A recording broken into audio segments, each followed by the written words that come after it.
ketika Allah dek turunkan hujan rahmat, malaikat didinya langsung bebeja ka Gusti Allah.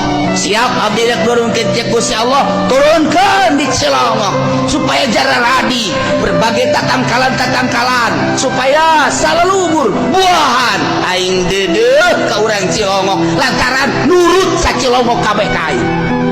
Masya Allah. Benang dari saminggu malaikat bebeja di Gusti, ya hujan diturunkan di mana ya? Iya mah turunkan anak di Jakarta. Bentuknya naon ya supaya jalan radi atau lain banjirkan cek Gusti Allah di Jakarta. Lantaran jubi ya aya di Jakarta, istana banjirkan istana. Ayo siap banjirkan.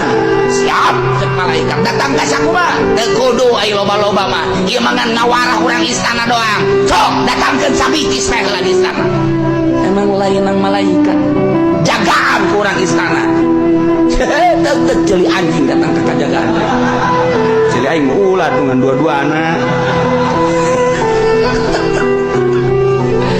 Jadi okosna urang nyalahkeun hujan ulah kembali ka diri urang sebab malaikat nyaun diwakilan ku Gusti Allah wakil tuh jelema anu nyeun dosana nyaun nya gitu tuh nu mana DPR tuh jauh lag ku sia Gusti anon karang-karangna hujan